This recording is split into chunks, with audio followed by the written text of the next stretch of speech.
piéton. Et deuxième chose, mais ça demande à être vérifié, il a dit aux policiers venus l'interpeller qu'il était schizophrène. Ça doit encore être vérifié, mais de ce que les autorités ont pu récupérer comme information, il apparaît qu'il a fait des séjours en prison et qu'il a séjourné dans une unité psychiatrique en prison. Donc le profil qui se dessine pour le moment, c'est celui d'un profil terroriste. Alors, voilà, c'est un profil plutôt psychiatrique.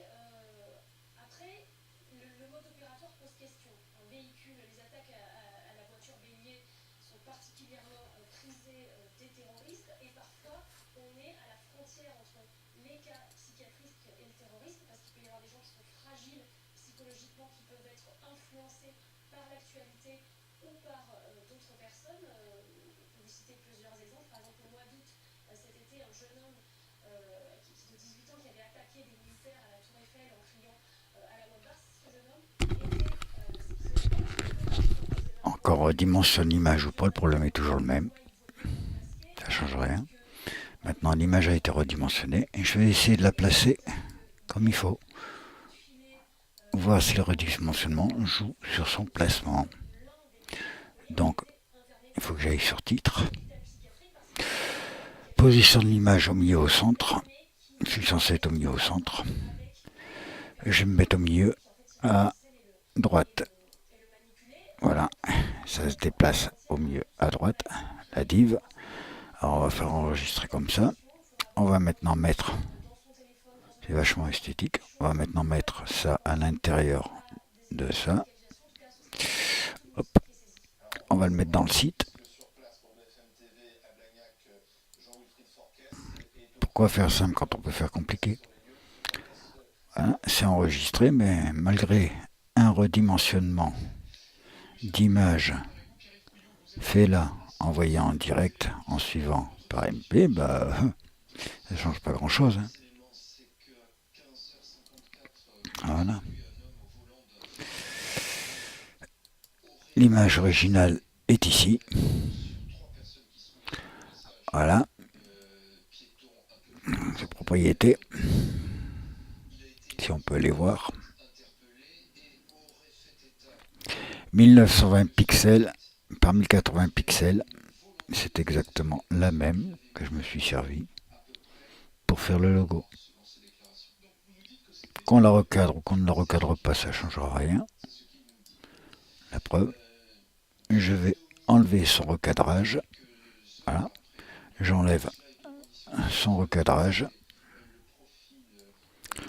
Quelqu'un qui ne connaît pas un utilisateur lambda va se demander à quoi ça sert hauteur-largeur et comment je peux l'avoir à la hauteur de la largeur. Voilà, j'enregistre. J'ai enlevé le recadrage. Je vais sur l'accueil. Je me déconnecte. Oui. Voilà. On voit toujours bien que l'image est toujours au même endroit, qu'elle n'a pas bougé. On fait une info sur image ou une info sur la page. Média. Hop. Le fond d'écran, c'est Landscape Mido, celui-ci, qu'on voit bien apparaître là. Mon logo, et c'est celui-ci, Nebula. On voit bien que c'est Nebula. On va faire en grand. Là, on voit bien que c'est Nebula qui est affiché comme logo. Voilà. Avec le fameux nuage qui ressemble à une tête de cheval ici. Et qu'on voit ici. Et on voit bien que sa dimension n'est pas redimensionnée automatiquement. Maintenant, on va faire un truc. On va choisir une bannière Nebula. Son logo. On se connecte. On vérifie. Hop. Alors, youpi. En avant. Hop.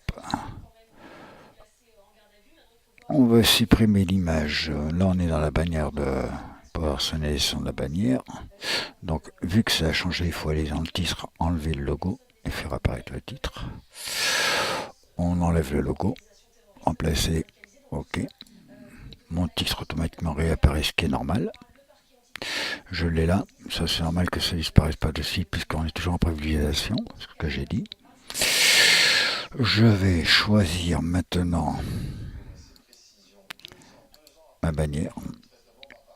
Je vais prendre une image de fond normale pour ma bannière. On va reprendre Nebula. Voilà, j'ai pris Nebula, qui ne sera pas responsive parce qu'il faut le mettre responsive dans le GUI. On va la mettre au-dessus du site. Et voilà, le problème, c'est toujours pareil. Si on ne rend pas les divs de chaque côté qui s'alignent et avec tout ce qui a été modifié dans le command.css pour cette nouvelle fonction du titre, si on ne rend pas ça responsive et la hauteur de la bannière réglée comme il faut, on arrive à ce genre de saloperie là.